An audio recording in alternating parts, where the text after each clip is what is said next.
Andy, soundcheck ulit tayo ng Basuri. Kaya in-install sa unit ni Sir Edgar ng Batangas City. Andito yung mga sample natin. Papakita ko sa inyo kung ano mismo yung naikabit dyan na busina at compressor. Andy, tugtugan mo ng konti dyan.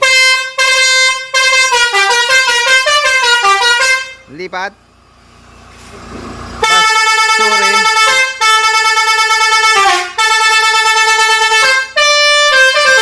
Makarena yun ah. Isa pa. Last one, tsaka natin pakita. Okay na? Iya yung mga kabisyo. Ito yung ano, Andy, pakita natin yung mismong kinabit natin dyan na busina na Basuri 6 trumpet mga kabisyo. Buksan mo lang yan. Buksan natin itong Jet Inoue na compressor. Ito yung napiling setup ni Sir Edgar. Iyan no. Dito, baba mo nga dito Andy. Patong mo lang sa box. At meron tayong papakita na busina. Yung 4-pit natin, yung dalawang klase natin busina. Yung China at Jet Inoue natin. Buksan mo tong compressor. Ito mismo yung in-install natin dyan sa unit ni Sir Edgar mga kabisyo, sa Nissan Calibre or Nissan Caliber. Buksan mo nga ito Andy. Dalawang 4-pit natin. Para yung mga nagtatanong doon sa mga kinakabit natin sa dump truck, sa wing van. Yung kay Sir Ryan kagabi, yung pinull out natin from yung Pauwing Palawan. Ganito yung kinabit natin. Dalawang 4-pit mga kabisyo. Buksan mo nga. Yan. Sa tunog kasi mga kabisyo, talagang ibang-iba yung Jet Inoue. Pero yung physical appearance niya, halos iisa. Buksan mo, Andy, tirahin mo yung Jet Inoue natin. Ito yung China natin na 4-pit. Baba ko na dyan. Galat na natin dyan. Yan. Ito yung Jet Inoue. Kung mapansin nyo mga kabisyo, yung nakalagay sa box niyan, made in China. Pero yung Jet Inoue, Japan siya. Ina-assemble lang siya sa China mga kabisyo para makakatipid or na bumababa presyo ng labor. Yan. Pero sa quality, syempre, ibang-iba yung Jet Inoue natin. Asan ba yung ayan, pati magnetic niyan mga kabisyo, Jet Inoue. Patingin niyo harap Andy. Pagtabihin niya natin. Siyempre, magsing haba yan.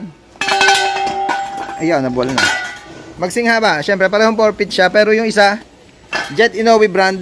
Yung isa naman, yung China lang siya talaga na pati magnetic niya, walang pangalan. Ayan o. Yung iba kasing nagbebento ng busina, kaya kayo nalilito mga kabisyo. Nilalagyan nila ng pangalan. Kaya kami, syempre, ang nilagay na lang namin dyan sa box natin, galing China, yung kabisyo. Yung Kabisyo Airhorn Republic natin, yung 4-pit. Ganun lang ginawa natin pangalan. Hindi na yung kung ano-ano pang pangalan.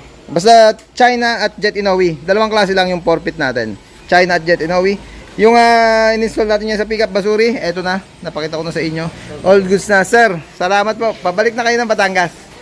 Yeah, pabalik na sila ng Batangas. Syempre, sticker. Dinikita na natin sticker yan. Dalawang klase pa. Yung bilog natin na logo sa gilid. Sa gilid niya pina-install mga kabisyo. Ayun oh. At yung powered by Team Kabisyo, nasa Wakali. Yan. Hanggang dito lang mga kabisyo at shoutout nga pala sa mga nakasabay namin kagabi dyan sa pier nung diniliver namin yung dalawang unit dyan na pauwi ng Palawan. Headlight nga pala, baka kailangan nyo headlight ng well, meron tayong konting stock dito mga kabisyo. Pasok tayo sa loob. Steering cover, marami rin tayo. Cash on delivery tayo pagka order kayo ng mga accessories sa amin. Ito pa pala, yung aqua shift knob, nung nakaraan yung mga naubusan, ito meron na ulit tayong stock. Marami na ulit tayo stock na aqua ship knob, cash on delivery tayo nationwide. Tawag na lang kayo sa number na naka-flash dito sa screen nyo. Sa screen natin, pagka o-order kayo. Spinner, meron na rin. Kagaya din ito yung kinabit natin sa yun din sa Ryan ng Palawan. Ito pa yung isa, kulay blue. Yan, yung mga accessories natin dito sa tarima natin. At sa tarima ni Brian sa Bukawi, Bulacan. Sa Tato Japan Surplus Shop mga kabisyo. Pwede nyo rin kaming kontakin dito sa number na to kung meron kayong kailangan kay Brian. At lagi nyo tatandaan, cash on delivery tayo mga kabisyo nationwide. Cash on delivery. Hanggang dito na lang at maraming salamat manood. Maraming salamat sa suporta. Please like, share, subscribe to my channel Bakon Republic para updated lagi kayo sa mga tati masen. Peace, Bakon Republic.